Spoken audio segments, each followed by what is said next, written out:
오늘 이 아름다운 결말, 그러니까 이 해피엔딩인데요. 요셉의 이야기지만은 이 이야기가 오늘 살아가는 우리들에게 주는 영적인 의미가 있어요. 교훈이 담겨져 있죠. 그래서 같이 은혜를 나누고자 합니다. 저는 언제나 성경을 설교할 때마다 시간이 길건 짧건 그 내 성경의 그 본문이 되는 그 책이 어떤 책인가를 먼저 소개를 합니다. 창세기는 어떤 책인가? 기원, 그러니까 모든 것의 시작, 그 죄가 어떻게 시작이 됐는가, 사람이 어떻게 만들어졌는가, 가정이 어떻게 시작이 됐는가, 어떻게 최초의 살인이 있었는가, 이제 그런 모든 시작을 말해주는 책입니다. 특별히 창세기 45장의 이 요셉의 이야기는 그야말로 드라마 같은 극적인 반전을 계속해 가다가 요셉의 인생의 마지막에 이제 해피엔딩으로 끝나는 내용들이거든요. 창세기에 있어서 이 요셉의 이야기가 이제 50장에 가면서 마무리가 되는데, 이것은 무엇을 의미하는 것이냐 하면 이스라엘이라고 하는 한 국가가 어떻게 만들어지게 됐는가를 소개하기 위해서 요셉의 이야기가 상당히 긴 부분을 차지합니다. 그래서 이 요셉의 가족들이 애굽에 어떤 연유로 경유로 애굽에 들어가게 돼서 애굽에서 40년 동안 430년 동안 노예 생활을 하고 그들이 홍해바다를 건너서 애굽에서 나왔을 때는 한 민족이 돼서 그 국가가 돼서 나오지 않습니까? 이스라엘이라고 하는 세계 최강의 국가, 하나님이 함께 하시는 나라로, 그래서 그 줄기로 그리스도 예수께서 오시고 지금까지 예수 그리스도가 통치하는, 그래서 성경에는 예루살렘을 위해서 기도하라, 예루살렘을 사랑하라, 그곳에 우리들이 바라봐야 할 앞으로 장차 오실 예수님도 감람산에 그쪽으로 오실 것이라고 예언되어 있고, 모든 성경의 역사, 사건들이 거기를 중심으로 되어 있기 때문에 우리가 중요하게 여기고 있는 곳입니다. 창세기 45장의 주요 내용은 요셉이 형들에게 하나님의 구원 계획을 말하는 내용입니다. 본문이 주는 메시지는 요셉 그 한 개인의 상처, 우리가 인생을 살다 보면은 가족들 간에도 서로 상처를 주고받고, 친구 간에, 사업 간에, 이성 간에, 부부 간에 상처가 없는 사람이 있을까요? 마음의 상처가. 나는 상처를 한 번도 안 받아서 나는 마음에 상처가 없다라고 말할 만한 사람은 없을 거예요. 예수님은 우리 마음의 상처와 병든 영혼을 고치기 위해서 오셨어요. 어떻게 이런 상처가 치유되는가를 요셉의 이야기를 통해서 우리가 교훈받고자 합니다. 그래서 오늘은 포커스를 이 상처를 치유하시는 그 하나님의 은혜의 손길, 치유가 어떻게 이루어지는가에 대해서 제가 간단하게 한 3가지 정도 요약해서 말씀을 드리겠습니다. 먼저 형들과 제외하는 요셉, 2절 말씀인데요. 같이 한번 읽어볼까요? 시작. 요셉이 큰 소리로 운이 애굽 사람에게 들림에 바로의 궁중에 들리더라. 아멘. 자, 요셉이 울었다. 이 울음소리가 그냥 훌쩍훌쩍 화장실이나 어디 구석대에 가서 그렇게 숨어서 손수건 들고 우는 그런 울음이 아니라, 이 요셉의 이 울음소리가 얼마나 컸어요? 얼마나 크게 울었던지, 이게 그 인생에 그 한이 서린 울음이잖아요. 그 사랑하는 세상에 남도 아니고 형들이 그 동생을 구덩이에 던져서 죽으라고 던져버린 거죠. 그 평생의 서름, 한, 원통함, 애통함, 속상함, 아마 혀 깨물고 자살하지 않고 살아있는 게 기적이죠. 나 같았으면은요 끝냈을 것 같아요. 생각해 보세요. 어떻게 그럴 수가 있어요? 그러다가 또 팔려가지고 노예가 돼가지고 보디발의 아내에게 그 모함당해가지고 또 교도소에 들어가죠. 하여간 이 요셉의 이야기는 끔찍합니다. 그런데 이제 그 형들을 만났어요. 기가 막힌 거죠. 기가 막힌 거예요. 요셉의 이 눈물은, 하나님이 우리에게 주시는 눈물은, 그게 찬양을 부르다가 기도하다가 혹은 혼자 서름에 울었던지 간에 속이 상해서 울었던지 간에 일단 울 수 있을 때 여러분 우는 거 괜찮습니다. 그냥 우세요. 화장실에 갔더니 남자가 흘릴 것은 눈물만이 아닙니다 라는 게 써져 있더라고요. 한국 사람들에게는 암묵적으로 강요받는 게 하나가 있어요. 눈물을 흘리면 약하다든지 연약함을 보인다든지, 그래서 절대로 울면 안 돼. 울면 안 돼. 울면 안 돼. 이게 주입되어 있어요. 여러분, 울지 않으면 사람이 어떻게 되겠습니까? 망가지는 거예요. 울지 않는 심령, 울 수 없는 심령, 울어야 될 순간에 그 타이밍에 울 수 없는 사람, 감정이 그렇게 무뎌져 버렸다는 거죠. 예수 믿는 사람들 바늘로 찔러도 피도 안 난다는 이런 말은, 그것은 모독입니다. 우리는 사람이에요. 예수만 믿지 똑같은 사람이에요. 우리가 무슨 대단한 능력을 받은 게 아니고 그냥 하루 밥 세 끼 먹고 살아야 하는 한 인생일 뿐이에요. 하나님의 은혜로 구원받았다는 것 말고는 예수 안 믿는 사람하고 우리가 똑같아요. 다 감정 가지고. 목사인 저도 사람들이 봤을 때 참 우리 목사님은 선하게 생기셔서 부드러우셔, 성격도 좋으셔. 저도 한 성기를 합니다.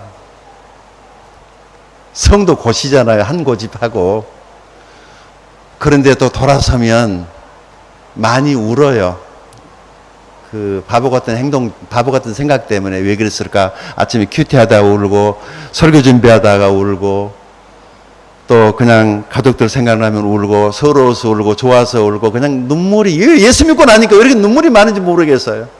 그런데 자꾸 세상은 울면 바보야, 울면 약해진다고 자꾸 그러지만, 하나님은 우리에게 눈물을 주셔서 이 눈물로 우리의 영혼의, 마음의 병을 고치시고 치유하시는 거예요. 그러니까 울 수 있는 기회가 올 때 여러분 그냥 주저하지 마시고 우시기 바랍니다. 이거는 마음의 상처를 치유하시는 하나님의 손길이에요.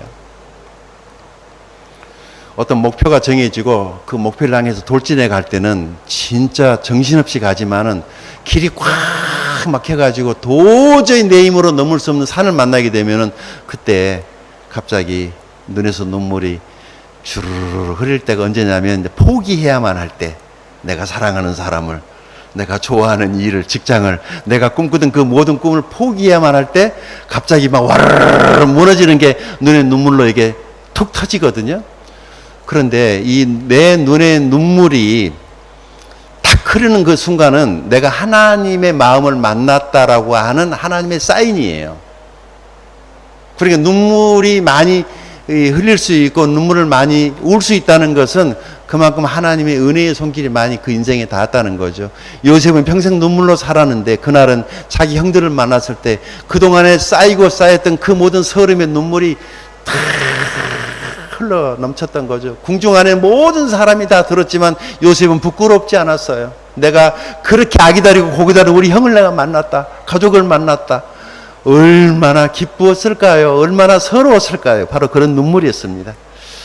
혹시 마음 안에 어떤 속상함이 있다면 하나님 앞에 나와서 우십시오. 뭐 마약이나 술을 먹고 다른 방법으로 이걸 해소하려고 그러면은 더 나쁜 결과를 만들 수 있기 때문에 그냥 하나님 앞에 와서, 예배에 와서, 교회에 와서 엉엉 우는 것은 그건 부끄러운 게 아닙니다. 하나님 앞에서 우십시오. 다윗을 하나님이 사랑했던 이유 중에 하나가 다윗이 눈물이 많은 사람이었어요.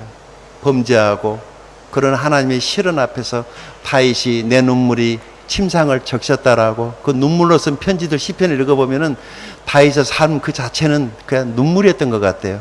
그리고 성경에 많은 사람들이 오늘 아침 생명의상 큐티가 이제 예레미야 그 애가로 이제 시작을 했던데 그 큐티 하면서 그런 생각을 했어요. 눈물의 선지자 예레미야를 생각하면서 하나님의 사람들은 눈물의 사람들이었구나. 그러니까 눈물 많은 사람을 하나님이 쓰신다라고 그렇게 이해하셔도 무리는 아니에요.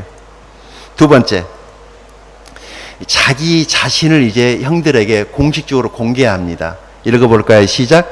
요셉이 그 형들에게 이르되 나는 요셉이라. 내 아버지께서 아직 살아계시나이까? 형들이 그 앞에서 놀라서 대답하지 못하더라. 요셉이 형들에게 이르되 내게로 가까이 오소서. 그들이 가까이 가니 이르되 나는 당신들의 아우 요셉이니 당신들이 애굽의 판자라. 자, 이 형들의 표정을 한번 상상해 보세요. 어땠을까?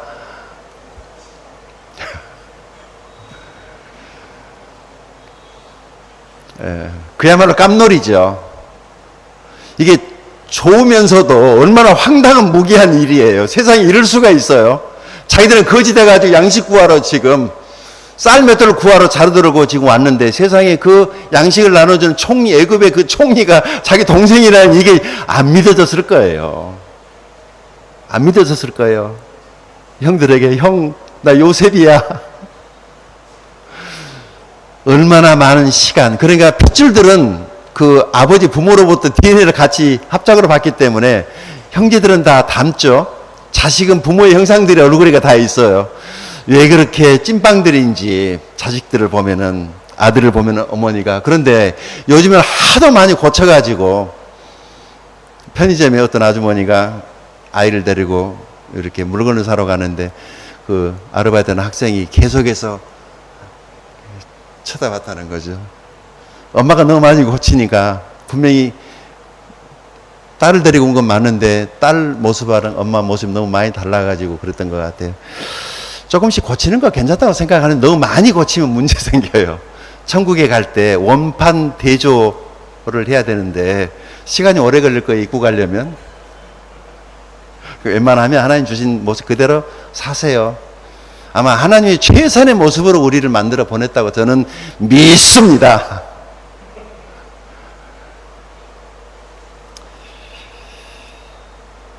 자, 마음의 상처는 어떻게 치유되는가? 그 상처를 하나님이 다루시는 거예요. 숨지 마세요. 숨기지 마세요. 도망가지 마세요. 그러면은 영원히 그 상처는 내 인생에 어두운 그림자로 오래 남게 됩니다. 아파도 한 번 정도는 꺼내서 다뤄야 되죠. 그래야만이 그 상처가 아무는 거예요. 힘들겠지만 우리가 인생을 살아가다가 원하지 않는 어려서라든지 생활하다가 친구나 폭행을 당했다든지 학폭이라든지 이런 일들로 인해서 겉으로 보면 멀쩡한데요. 이번에도 뭐 그냥 세상에 23살 그 살인사건 그게 믿어지지 않아요. 나는 현실로. 어떻게 이럴 수가 있을까? 이렇게 무서운, 그러니까 사람을 외모로 판단하지 말라고 그랬는데 겉만 봐서는 모르겠어요. 그 인생에 얼마나 굴곡진 시간들이 있었기 때문에 사람 하나 죽이는 눈 하나 끔찍 하나 태어나게 그렇게 범행을 하는 이런 무서운 시대에 그야말로 돌아다니는 움직이는 폭탄들이, 시한폭탄들이 너무 많은 거잖아요. 나는 그 인생에 어떤 일이 있었는지 모르지만은 아마 우리가 알면은 안 될 만큼의 끔찍한 상처, 고통들이 있었기 때문에 그런 분노들이 숨겨져 있다가 그렇게 폭발되지 않았을까 저는 그렇게 생각을 합니다. 하나님은 우리의 상처를 다루십니다. 반드시 다루십니다. 그래야만이 치료가 되거든요. 요셉의 마음 안에 그동안에 얼마나 많은 서름과 한 눈물, 고통, 아픔, 복수해야 되겠다 이런 끔찍한 생각들이 다 있었을 텐데 그 형들을 만난 순간에 한순간에 다 무너지는 거죠. 다 무너지는 거예요. 사실 우리 인간관계 살다 보면은 오해라든지 어쩔 수 없는 상황 때문에 그렇게 인생 관계들이 꼬였을 때라도 그거 다뤄야 됩니다.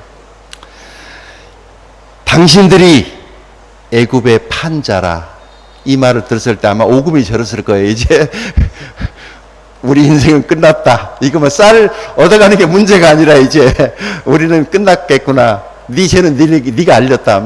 그런 거 아니겠어요?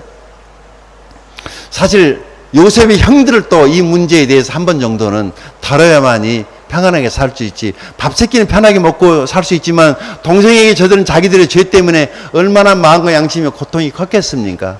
하나님은 우리 인생을 요셉처럼 해피엔딩으로 끝나게 하십니다. 여러분 기대를 가지십시오. 예수 믿는 사람들의 인생은 영화를 보면 주인공은 항상 고통당하고 곧 죽을 것 같은데 안 죽죠. 끝까지 안 죽죠. 마지막까지 안 죽죠. 극적인 반전이 있어가지고 영화 끝날 때 해피엔딩을 끝나는 그런 영화가 있어요.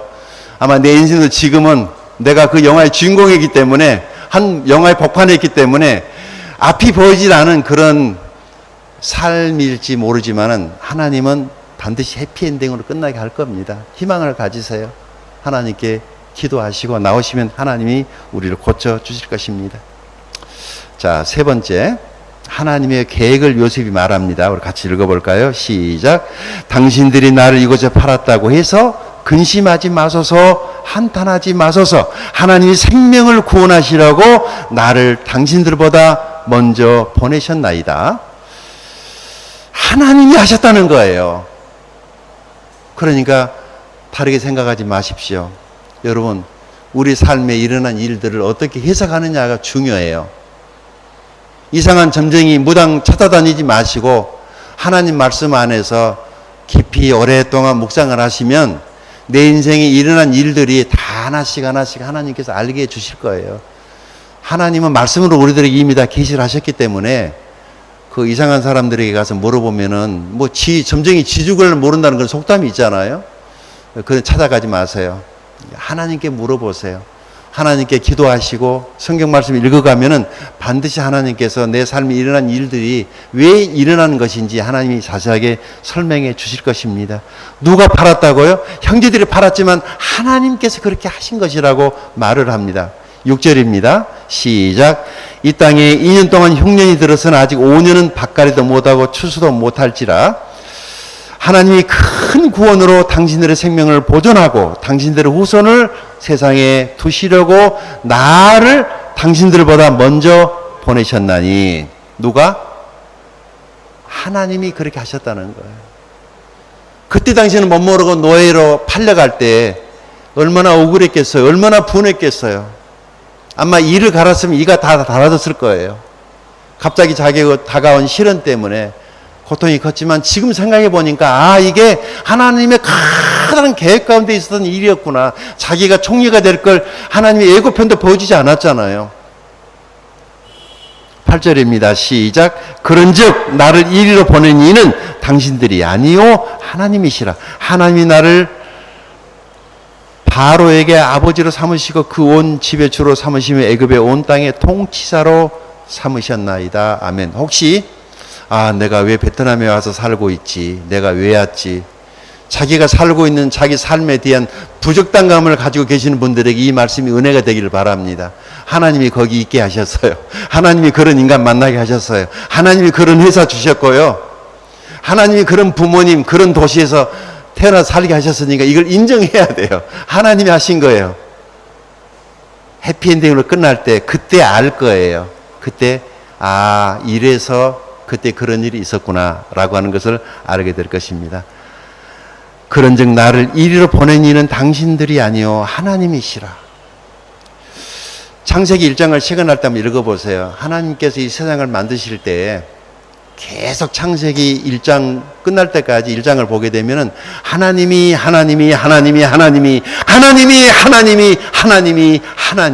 그게 창세기 1장입니다. 하나님이 하셨고 하나님이 하십니다. 하나님이 하실 거예요. 그러니까 낙심하지 마세요. 우리 하나님은 능력 많으신 분이시고 사랑이 많으시고 자비로우셔서 은혜로우셔서 모든 걸 합력하게 선을 이루실 그 하나님을 기대하시기 바랍니다. 상처는 어떻게 치유되는가? 우리가 하나님의 주재권을 인정해야 됩니다.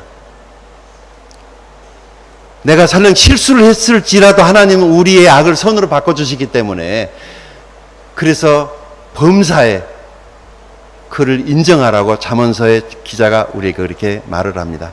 우리 같이 읽어볼까요? 시작. 너는 마음을 다하여 여호와를 신뢰하고 내 명철을 의지하지 말라. 너는 범사에 그를 인정하라. 그리하면 내 길을 지도하시리라. 아멘. 범사에 그를 인정하라. 범사 모든 일에 하나님을 개입시키시면 보일 거예요. 하나님의 일하심이. 그러면 우리가 이 범사를 인정하면 하나님의 약속이 뭐예요?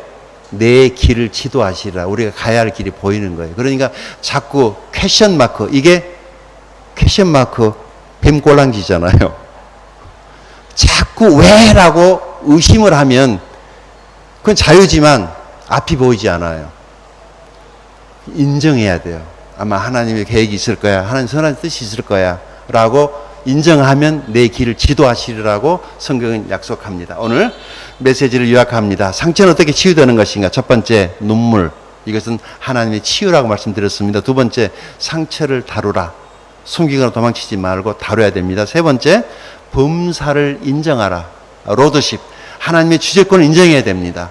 하나님이 하셨다. 하나님이 하실 것이다. 하나님이 하실 수 있다라고 하는 것을 인정하시면 됩니다. 오늘 우리 인생의 주인이시고 구원자이신 예수, 그분을 만나십시오. 치유자이시고 우리 삶의 인도자이십니다. 아직 예수 믿고 구원받지 않으신 분이 계신다면 제 도움이 필요하시면 연락 주시면 제가 어떻게 구원받을 수 있는지 상담해 드리고 도와드리도록 하겠습니다. 이 그림은 제가 예배 때마다 보여드리는 그림인데요. 교회에 왔다는 거 잘한 일, 좋은 일이지만 예수 믿고 구원받지 않으면 아무 의미가 없습니다. 교회의 주인이신 예수를 만나 구원을 받아야지 교회 온 것에 대한 의미가 있거든요. 한 분도 지옥 가는 분이 없기를 부탁드립니다. 예수는 모든 인생 문제의 해답입니다. 그렇죠? 그래서 주님께서 초청하십니다. 수고하고 무거운 짐진 자들아 다 내게로 오라 내가 너희를 쉬게 하리라고 주님이 초청하고 계십니다. 이 시간 우리 다 같이 머리 숙여서 하나님 앞에 우리 기도하는 시간을 잠깐 갖겠습니다.